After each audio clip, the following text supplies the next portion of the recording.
Podcast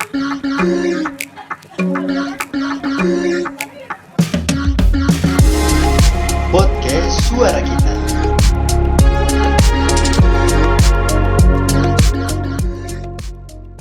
Oke, bismillahirrahmanirrahim. Assalamualaikum warahmatullahi wabarakatuh. Waalaikumsalam warahmatullahi wabarakatuh. Iya, kembali lagi di acara kita Suara Kita. Ya, jadi Suara Kita ini adalah podcastnya Hima D3 UII. Dan podcast kali ini kita mendatangkan bintang tamu, yaitu suatu dosen D3 yang sangat cantik dari perbankan. Silakan Ibu, monggo diperkenalkan. Oke, terima kasih Mas Satria. Assalamualaikum warahmatullahi wabarakatuh, teman-teman. Perkenalkan, saya Aida Trisanti. Teman-teman di D3 Ekonomi biasa panggil saya dengan Bu Aida. Saya mengajar di Prodi Perbankan dan Keuangan, Diploma 3 Fakultas Bisnis dan Ekonomika Universitas Islam Indonesia. Biasanya saya ngajar mata kuliah kompetensi ya, jadi semester 3, 4, dan 5 ya biasanya seperti itu. Jadi gitu, jadi dosen Bu Aida ini kebetulan pas ngajar saya juga Prodi Perbankan di angkatan 19, saya sekarang semester 3. Kalau di kelas, kan kita sekarang di kelasnya online nih, bukan offline. Kalau online nih, kalau lagi open Zoom, kita lagi on cam semua. Wah, itu Bu Aida the best. Galak ya? Enggak, Bu, bukan galak. Bu Aida itu kalau di perbankan itu disebutannya apa ya? Namanya saya lupa deh. Ria Ricis. Jadi ada sebutan tersendiri ya, Ada dosen-dosennya. ada dosen. Jadi kalau Bu Aida ini dosennya memang mantap. Paling cantik. Semua dosen cantik, tapi kalau menurut saya spesialnya itu ya memang Bu Aida gitu. Ini mungkin pengaruh karena ngambil mata kuliah saya ya teman-teman ya. Jadi masih berkepentingan terhadap nilai ya. Aduh. Jadi hari ini kita akan menggali tentang Hari Guru. Jadi saya kebetulan mau nanya nih Bu. Ibu kan lama nih, lumayan lama menjadi dosen Bu. Ya, 7 tahun ya. 7 tahun. 7 tahun. Sekitar 7 tahun menjadi dosen. Jadi pengalaman apa sih Bu yang Ibu dapat selama menjadi dosen UII ini Bu? Ya, oke, baik. Terima kasih Mas Satria.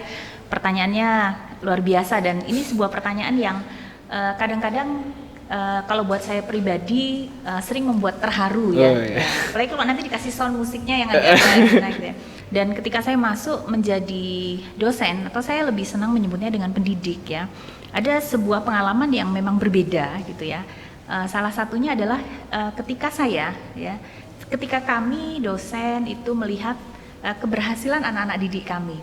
Ya, jadi nanti kalau Mas Satria lulus, kemudian begitu lulus masih ingat ngabarin gitu kan, Bu, Pak, saya sekarang sudah diterima bekerja di mana, saya sudah diterima bekerja di mana. Nah, itu salah satu yang buat kami para dosen satu hal yang luar biasa ya. Itu salah satunya ya. Dari sekian banyak pengalaman-pengalaman yang sangat menyenangkan, sangat menggembirakan, itu salah satunya yang the best kalau buat saya. Oh, jadi begitu Gitu. teman-teman. Okay. Mudah-mudahan jadi ilmu yang bermanfaat soalnya ya. Amin. Jadi kalau menurut saya, jadi Ibu tuh menanggapi bahagia menjadi dosen itu setelah mahasiswa-mahasiswa Ibu ini sudah menjadi orang, sudah berhasil gitu. Iya, artinya indikator berhasil itu tidak hanya kerja secara ukuran materi ya, tapi ketika kami kemudian melihat bahwa apa yang selama 3 tahun ini kita investasikan gitu kan untuk teman-teman mahasiswa, untuk teman-teman D3, untuk anak didik, dan ketika selesai dari studinya bisa berkarir sesuai dengan bidang yang disukai, nah itu sebuah prestasi yang luar biasa. Oke. Apalagi kalau teman-teman mahasiswa ingat ngabarin gitu kan. Oh, iya. Nah, jadi sesederhana itu sebenarnya bahagia jadi dosen ya. Nanti Mas Satria lulus, kemudian atau teman-teman yang lain lulus, ketika selesai, kemudian memberikan informasi, kami di sini tetap keep kontak dengan D3 Perbankan, dengan D3 Ekonomi, itu udah luar biasa banget. Subhanallah, luar biasa. Jadi bahagianya dosen itu sederhana ya teman-teman ya. Bener, luar biasa sekali ternyata ya. Dan satu lagi sih Bu, jadi apa yang memutuskan Ibu dari sebelum menjadi dosen nih, Ibu sempat menjadi wanita karir, untuk memutuskan akhirnya ya udahlah bismillah saya menjadi dosen, begitu gimana Bu? Ya, kalau saya pribadi sebetulnya saya tidak katakan jadi dosen itu kecelakaan ya, tapi memang jalannya seperti tidak disengaja ya. Jadi memang ketika saya bekerja, mitra kerja ketika itu ya D3 Ekonomi gitu kan. Jadi jauh sebelum saya jadi dosen, hubungan emosional dengan D3 Ekonomi itu sudah ada gitu kan. Saya sempat jadi dosen tamu, dosen praktisi ya, yang ngajar beberapa mata kuliah. Nah, kemudian ketika saya memutuskan resign dengan beberapa alasan tertentu, tanpa sengaja di saat itu juga ada lowongan ya, dosen D3 Ekonomi, D3 Perbankan khususnya. Dan saya melihat ada sesuatu yang menarik sih dari program vokasi ya. Jadi vokasi itu kan menyiapkan mahasiswa tidak cuma di sisi knowledge-nya, pengetahuannya ya, tapi juga yang dikuatkan adalah skillnya, kompetensinya. Itu sih yang menarik. Luar biasa. Jadi teman-teman yang masuk vokasi, Bu Aida sendiri yang bilang. Vokasi itu sangat seru mantap. loh teman-teman. Ya, vokasi itu seru-seru banget. Vokasi itu teman-teman kita, mahasiswanya, kating-kating kita, dosennya terutama, luar biasa. Ya. Apalagi siapa tahu ada yang berminat menjadi hima, seperti kami ini dan teman-teman lainnya gitu. Jadi gini Bu, kalau dari Bu Aida nih, kan biasanya Ibu selama 7 tahun itu ngajar secara offline. Ya. Sekarang nih, baru sekarang sekitar ya setengah tahun lah Bu. Itu tuh ngajar secara online itu bagaimana rasanya Bu? Ya, rasanya nano-nano ya. Jadi di awal-awal memang sempat kaget ya, artinya saya pikir hampir semua dosen ya yang memang sebelumnya media model pembelajaran kita lebih banyak offline-nya, kemudian kita dituntut untuk melakukan pembelajaran secara online, itu tentu ada proses adaptasi yang harus dilakukan. Tapi buat saya, buat teman-teman dosen, ini kan memang sebuah pilihan terbaik ya yang harus dilakukan di tengah kondisi saat ini. Sebenarnya mahasiswa banyak juga sih yang komentar, Bu enakan offline, Bu enakan tatap muka langsung, apalagi mata kuliahnya praktik gitu kan ya. Benar sekali. Tapi lewat Zoom itu kan rasanya ada sesuatu yang kurang. Berbeda. Tapi sekali lagi kami biasanya menjelaskan ke mahasiswa ini yang terbaik saat ini gitu lah. Di tengah kondisi seperti ini ya inilah yang paling baik kita lakukan. Nah, kalau mahasiswa biasanya suka ngeluh online itu banyak tugas misalnya. Iya, kan? benar. Online itu membuat penangkapan atau apa yang diterima oleh mahasiswa tidak seperti kalau offline, iya, kan? Benar. Rasa-rasanya nangkepnya itu lebih sulit. Itu dari sisi mahasiswa. Sebetulnya kami dosen itu juga punya tantangan yang luar biasa berat, Mas Satria. Artinya begini contohnya. Tugas kami dosen itu kan salah satunya membuat bagaimana sih teman-teman mahasiswa ini ketika di kelas itu bisa menyimak, bisa menerima, bisa menangkap dengan baik gitu kan. Artinya ilmu yang kita berikan itu memang diserap dengan baik. Nah, ini kan tantangan berat di tengah-tengah kondisi offline gitu kan.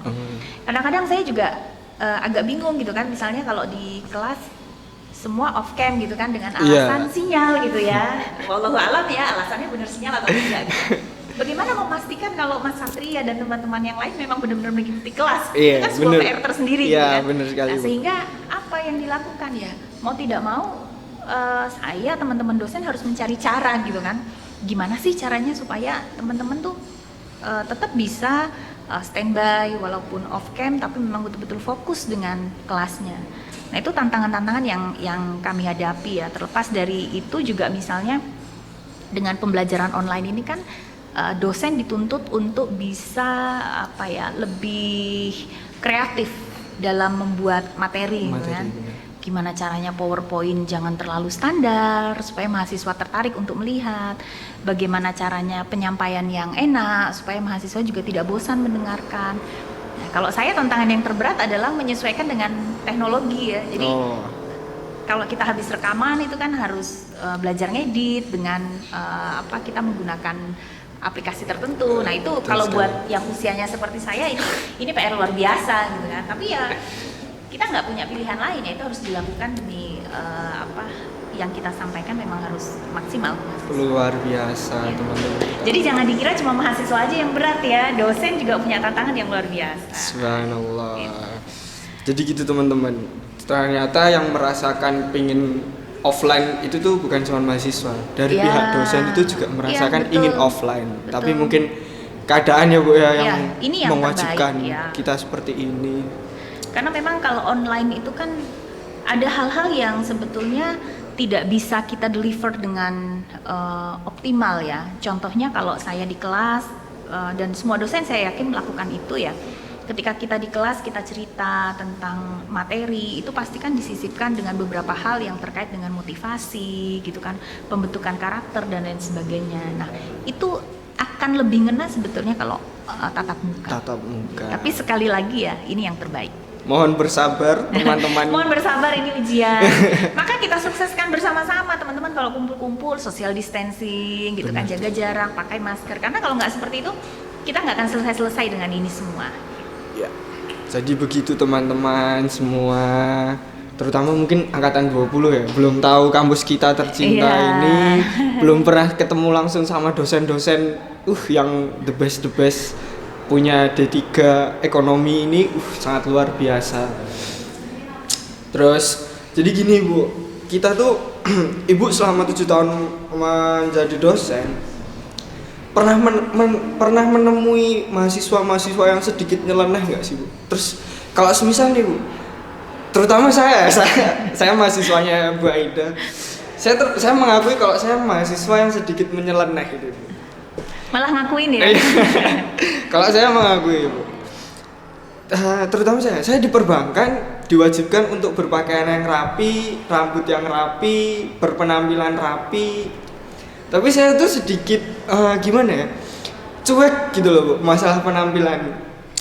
Ibu menanggapi mahasiswa yang seperti saya contohnya atau mungkin teman-teman lain itu bagaimana Bu selama mungkin pas dulu offline, mungkin pas kita tatap muka bisa langsung ditegur ya Bu ya. Yeah. Kalau online kayak gini kan kita cuma bilang oh iya Bu. Setelah kuliah Zoom Selesai, matiin kameranya udah kelar. Kembali ke Iya, asli. kembali ke asli lagi. Itu gimana Bu? ya sebenarnya kalau kita menggunakan kata nyeleneh, kalau saya bilang nyeleneh yang seperti apa dulu ya. Oke. Kalau saya di kelas sering mengatakan begini Mas Satria, ada 3 tipe mahasiswa ya. Mahasiswa yang pinter sekalian ya, pinter secara akademik, berprestasi gitu ya. Ada mahasiswa yang antik, betul-betul antik gitu ya, atau ada mahasiswa rata-rata. Nah yang biasanya mudah dikenal itu kan kalau tidak yang berprestasi sekalian, itu yang antik gitu kan. Yang rata-rata nih biasanya relatif agak mudah, agak lebih sulit untuk dikenali gitu kan. Nah maka kalau mau jadi mahasiswa yang dikenal oleh dosen yang seperti apa ya, pilihannya 2, mau antik sekalian atau mau dalam artian pinter secara akademik sekalian gitu ya, di atas rata-rata. Nah saya nggak tahu, mungkin yang dimaksud Mas Satria tadi saya lebih mengatakan antik ya. Antik itu sebetulnya tidak melulu dalam konteks yang negatif gitu kan. Ada beberapa mahasiswa yang saya temui misalnya karena memang kesukaannya bukan di dunia perbankan atau bukan di dunia perkantoran gitu kan, tapi karena satu kondisi tertentu terpaksa masuk prodi perbankan, ada seperti itu. Maka dia akan lebih nyaman dengan rambut gondrongnya daripada dipaksa dengan berpakaian standar formal, pakai dasi dan lain sebagainya. Nah, seperti itu ya, ada ya. Mungkin Mas Satria yang ada di sebelah kiri saya nih, yang tersenyum, yang tidak terlihat kamera nih ya, itu juga merasa ya. Tapi begini, saya selalu tekankan ya, untuk mata kuliah kompetensi yang saya ampu, saya tekankan begini. Apapun yang kondisi teman-teman saat ini, maka teman-teman harus bisa berbesar hati untuk mengakui bahwa saat ini memang saya ada di D3 perbankan, saya ada di D3 ekonomi, di mana memang ketika kita bicara dunia pendidikan ada hal-hal tertentu yang kita tuju gitu kan. Maka saya selalu menekankan ke mahasiswa-mahasiswa yang gondrong tadi, ayolah 1 tahun, apa salahnya sih potong rambutnya gitu kan. Toh rambut nanti setelah lulus teman-teman bisa, kalau memang teman-teman masih ingin berambut panjang misalnya, tidak ada salahnya gitu. Atau misalnya yuk ketika masuk ke kelas atau ketika kita praktek di lab Bank Mini, maka ikuti saja aturan yang ada di Bank Mini gitu. Apa ruginya sih 2,5 SKS Iya. 3 SKS 3 2 jam SKS. setengah ya, 2 jam setengah teman-teman berpenampilan rapi, masuk lab bank mini harus dengan standar yang sudah ditentukan. Saya rasa tidak ada ruginya. Toh semua itu sebetulnya dibuat oleh prodi, dibuat oleh kampus sebenarnya kan untuk kebaikan teman-teman semua. Itu sih, tapi tidak ada salahnya teman-teman jadi mahasiswa yang nyeleneh, karena kadang dengan kenyelenehan itu justru ada hal-hal positif yang bisa ditunjukkan gitu kan. Tidak harus teman-teman di dunia kampus itu harus menjadi orang lain, tidak gitu loh. Setuju. Saya punya kok mahasiswa yang ternyata memang dunianya adalah dunia entrepreneur, dia sukanya berwirausaha gitu kan.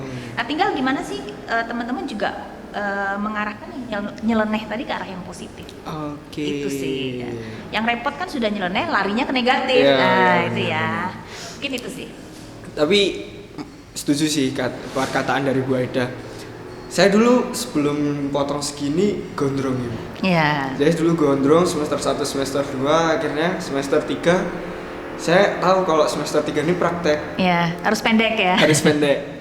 Jadi apalagi kating-kating bilang, awas loh ketemunya dosennya Bu Aida. Waduh. Di survei gitu ya. Survei. Di cek gitu ya. Semester 3 nih ngapain sih Kak? Aku tanya sama kating kan. Semester 3 nih kita praktek. Tadinya nih kalau kelasnya nggak online, wah saya udah ganteng maksimal. Apalagi dosennya Bu Aida kan. Artinya ketika teman-teman berpenampilan sesuai yang diminta oleh standar aturan kampus, saya pikir tidak ada yang rugi juga. Teman-teman justru kan bisa punya sebuah pengalaman baru ya. Oh bertahun-tahun gondrong nih gitu loh. Ketika saya tampil rapi, ketika saya rambutnya pendek, itu kan pasti ada pengalaman belajar yang teman-teman juga dapatkan. Iya. Ya artinya mari kita ambil segala sesuatu dari yang positif. Setuju sih teman-teman, setuju. Saya nih yang kebetulan jarang banget yang namanya berpakaian rapi. Baru kemarin berapa hari yang lalu ya Bu. Jadi ibu itu mau ngasih tugas suruh foto pakai baju yang rapi dan berdasi. Saya foto dengan tidak kepedean saya, tapi kok saya lihat di HP ternyata saya ganteng juga. Iya, gitu ya. Jadi ada pengalaman betul. Ternyata ya Bu. Sesuatu yang positif itu kalau kita munculkan itu jadi motivasi buat kita. Subhanallah. Teman-teman nggak pede itu kan karena yang teman-teman lihat itu sesuatu yang negatif gitu kan. Iya. Sama sih Mas Satria yang teman-teman Putri misalnya begitu masuk di semester 3 harus penampilan standar bangkir gitu kan, pasti ada hal-hal yang membuat tidak nyaman. Iya, karena memang belum biasa. Kalau udah biasa. Kalau sudah biasa pasti mantap. Ya. Oke, jadi lumayan pembicaraan kita nih santai tapi berbobot ternyata teman-teman. Apalagi santai tapi serius ya. Santai tapi serius, apalagi dosennya Bu Aida. Luar biasa, sangat-sangat. Semua dosen D3 Ekonomi itu luar biasa. Iya, itu benar juga sih. Hebat semua. Semua dosen D3 Ekonomi itu luar karena biasa. memang mahasiswanya juga hebat-hebat gitu. Amin. Jadi, amin. Hebatnya amin. D3 Ekonomi itu nggak akan bisa terjadi kalau cuma dosennya aja yang hebat ya. Tapi mahasiswanya juga hebat ya, semua yang ada hebat. Ya. Oke. Gitu ya teman-teman ya. Jadi gini Bu, saya mau tanya lagi nih. Kalau Ibu selama 7 tahun itu tuh ada kayak gimana ya? Perasaan mungkin terharu kalau mahasiswanya sudah lulus tuh iya. Tapi ada rasa kehilangan nggak sih Bu? Mungkin angkatan saya nih, yang disayang Bu Aida ini saya, amin ya Allah, amin. Yang disayang sama Bu Aida ini saya tahu-tahu lulus dengan tepat 3 tahun. Bu Aida ini kan harus melepas untuk mendukung mahasiswanya berkarir. Tapi Bu Aida ini gimana ya? Melepas dengan berat hati. Gimana sih Bu rasanya sebenarnya melepas mahasiswa yang sudah lulus dan benar-benar berhasil gitu. Berhasil gitu ya. Sebetulnya gini ya Mas Satria, kalau yang disayang itu semua yang disayang. Semua disayang. Tapi memang mungkin dalam perjalanannya dosen biasanya akan berinteraksi lebih banyak dengan orang-orang tertentu ya, itu tidak bisa dihindari. Misalnya saya punya bimbingan yang tadi seperti Mas Satria bilang agak nyeleneh. Agak nyeleneh itu dalam pantauan khusus misalnya ya, artinya jalurnya kuliah itu agak terganggu, tertinggal beberapa mata kuliah. Nah itu kan biasanya intens berkomunikasi dengan dosen gitu kan, kita panggil supaya apa? Supaya yang bersangkutan memang bisa selesai sesuai dengan waktunya. Jangan sampai di DO dan lain sebagainya.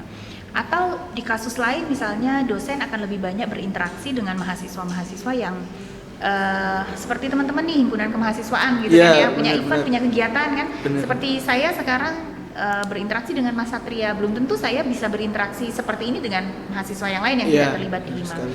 Atau ada mahasiswa-mahasiswa yang rajin ikut kegiatan-kegiatan lomba seperti itu. Oke. Nah, kalau ditanya rasanya gimana sih melepas, ya dosen itu kalau sama mahasiswa itu rasanya itu kan sudah seperti anak sendiri. Iya. Saya justru kalau manggil teman-teman mahasiswa itu ya kadang-kadang nak gitu Iya. kan ya. Ya karena memang itu yang kami posisikan. Kami ini ibunya teman-teman gitu kan. Teman-teman keluar dari rumah datang ke kampus ya kami orang tuanya. Apalagi kalau dikatakan kami dosen wali kan, ada dosen wali. Iya, Namanya wali benar. kan pengganti dari orang tuanya kan kalau kita Benar. terjemahkan dalam bahasa yang sederhana. Benar sekali. Ya sedih ya, tapi sekali lagi itu tadi terhiburnya itu ketika kalau teman-teman lulus kemudian masih mengingat kami gitu ya, masih tidak cuma sekedar ngabarin, bahkan kadang-kadang alumni itu tiba-tiba datang gitu ya, misalnya tinggalnya di Balikpapan. Kita punya beberapa alumni yang tersebar, banyak alumni tersebar di luar Jogja. Ketika mereka liburan datang ke Jogja, nanti mereka ingat sama kampus gitu loh. Oh, oke. Nggak usah ingat sama Bu Aida deh, maksudnya ingatnya sama kampus, walaupun ingatnya sama Mbak Mumun misalnya. Nanti ketika datang kembali kemudian mengunjungi itu udah obat yang luar biasa gitu ya. Jadi ngelurusin nih, Mbak Mumun itu adalah ibu kantin terdebes di D3 Ekonomi. Halo Mbak Mumun, we miss you. Bu Aida aja langganannya Mbak Mumun. Langganan Mbak Mumun ayam gepreknya. Luar biasa itu. Mohon bersabar yang angkatan 20, nanti Iya. kelas offline langsung cobain. Ada waktunya Ada ya. waktunya. Oke. Betul. Jadi gini Bu, kan selama pandemi ini berlangsung masih belum ditentukan kapan fixnya kita Iya. kelas offline. Ibu, apakah ada pesan untuk mahasiswa untuk tetap semangat dan tetap menjalani kuliah ini dengan gimana ya? Dengan sungguh-sungguh untuk menjalani offline-nya ini, Bu? Ya, kalau saya sih begini ya, memang kondisi seperti ini tidak nyaman untuk kita semua ya sebetulnya. Aktivitas dibatasi, kemudian kuliah juga kita harus online gitu kan. Banyak hal yang harus kita kurangi ya, supaya memang kita semua bisa mensukseskan nih pandemi ini bisa segera lewat gitu kan. Kalau pesan saya ya buat teman-teman, terutama yang merasa sudah mulai demotivasi nih dengan kondisi seperti sekarang ya, kuliahnya online gitu kan, apalagi kalau di rumahnya nggak ada sinyal, susah dan lain sebagainya ya. Yang bisa kita lakukan sekarang ya bersabar, sama seperti tadi Satria bilang ya, mohon bersabar, ini ujian. Dan yang perlu kita tekankan gini, yang mengalami ini nggak cuma kita gitu ya teman-teman, tidak cuma saya, tidak cuma teman-teman gitu kan, tidak cuma di D3 Ekonomi, yang mengalami ini tuh satu Jogja, satu Indonesia dan bahkan negara-negara lain. Artinya pandemi ini kita hadapi memang dalam kondisi semua menghadapi seperti itu. Jadi ya mohon bersabar. Rasanya memang mudah ya diucapkan, tapi menjalaninya berat. Percayalah ya, saya pun mengalami itu gitu. Tapi tidak ada pilihan selain kita hadapi dan kita sukseskan bersama-sama gitu. Kalau teman-teman yang muda-muda ini masih nongkrong di sembarang tempat, ya kan, tidak menggunakan masker, tidak jaga jarak, ya nggak akan sukses gitu loh. Justru yang muda-muda ini yang terutama harus ikut mensukseskan. Kalau saya itu sih, ya cari kegiatan positif, banyaklah kegiatan positif yang bisa dilakukan. Yang bisa diselesaikan. Ya, yang repot itu kalau cuma di rumah, online mager lagi gitu kan ya. Oke, siap. Lumayan berbobot ya. Ya lumayan apa namanya ya tadi. Serius sekali pembicaraan kita ini dengan Bu Aida. Ada pesan-pesan nggak sih Bu untuk mahasiswa D3 atau mungkin dari mahasiswa baru untuk bersabar untuk bagaimana kita menjalani sebagai mahasiswa baru gitu loh Bu? Ya, ya sekali lagi memang ini bukan sesuatu yang mengenakkan untuk kita, tapi inilah pilihan terbaik di antara pilihan-pilihan lain yang bisa kita lakukan. Jadi karena terutama teman-teman baru ya 2020 yang mungkin sudah kangen kampus gitu kan, pengen tahu nih suasana kampus seperti apa, ya kita sama-sama berdoa dan sama-sama mensukseskan ya supaya ini semua bisa berlalu, supaya teman-teman bisa segera datang ke kampus, ketemu dengan teman-teman kuliah, dosen dan lain sebagainya. Nah, yang agak yang agak berat ini sebenarnya angkatan 2018. Oh, ya. gitu. Karena 2018 ini kan ketika mereka kuliah online itu sudah masuk ke mata kuliah kompetensi. Harusnya kan setahun ini mereka betul-betul dimatangkan dengan kompetensinya gitu kan, dimatangkan dengan kompetensi. Tapi ternyata 1 tahun ini mereka harus off kuliahnya online gitu kan. Nah, justru yang berat teman-teman 2018 yang sebentar lagi 1 semester lagi akan magang. Tapi tidak apa-apa teman-teman, artinya tetap cari kegiatan positif, ikuti kuliah dengan maksimal ya, supaya segala keterbatasan yang sekarang teman-teman alami itu tetap bisa teman-teman maksimalkan dari tempat yang lain. Subhanallah, itu pesan dari Bu Aida teman-teman semua. Oke, kan kita tema tadi awal adalah Hari Guru. Ada sepatah dua patah untuk Hari Guru. Oke, guru itu berarti pendidik ya? Pendidik, termasuk Bapak Ibu termasuk dosen ya? Bapak Ibu dosen. Ya, baik. Untuk semua, saya sebut pendidik ya, untuk semua para pendidik ya yang luar biasa, yang sudah berjuang ya untuk kemajuan anak didik kita semua. Kita semangat ya, di tengah kondisi seperti ini dengan segala keterbatasan kita tetap ikhtiar supaya apa yang kita investasikan memang bermanfaat untuk anak-anak kita semua. Kalau saya sering bilang Mas Satria, saya pernah dapat satu pesan yang cukup menyentuh dan cukup menarik ya dari pendidik senior yang saya kenal. Beliau mengatakan seperti ini. Kita tidak pernah tahu dari pintu surga mana kita akan masuk. Mungkin bisa jadi investasi yang Bapak Ibu pendidik lakukan, Bapak Ibu investasikan untuk anak didiknya gitu kan, Bapak Ibu dosen D3 Ekonomi untuk mahasiswa-mahasiswa D3 Ekonomi, itulah tiket surga yang akan kita pakai nanti suatu saat gitu kan. Okay. Ilmu yang bermanfaat ya kan, doa dari anak didik kita ya. Nah, mudah-mudahan ini menjadi motivasi untuk para pendidik di luar sana, buat saya juga termasuk pribadi, untuk semakin memberikan dengan maksimal apa yang bisa kita berikan kepada anak-anak didik. Mungkin itu sih kalau dari saya. Amin, amin, amin, amin. Oke, mungkin kita sudah mendapatkan semua yang Bu Aida ceritakan, yang kita mau. Mudah-mudahan teman-teman sekalian bisa menerima dan menangkapnya dengan baik. Pesan yang saya dapat dari Bu Aida tadi satu, kita menjalani ini dengan ikhlas, terus kita mencari hal-hal positif yang kita bisa jalani di rumah selama kita Zoom. Berusaha untuk tetap bersabar untuk menjalani kelas offline. Itu sih ya Bu ya? Iya, betul. Semangat pokoknya teman-teman. Mantap sekali. Oke, mungkin cukup sekian ya, podcast kita hari ini. Terima teman-teman. Kasih Mas Satria. Terima kasih semuanya. Bu Aida juga sudah menyempatkan hadir datang ke Hima ini untuk melakukan segala podcast ini. Oke, mungkin teman-teman bisa stay tune terus di podcast kita, Suara Kita. Terima kasih. Assalamualaikum warahmatullahi wabarakatuh. Waalaikumsalam warahmatullahi wabarakatuh.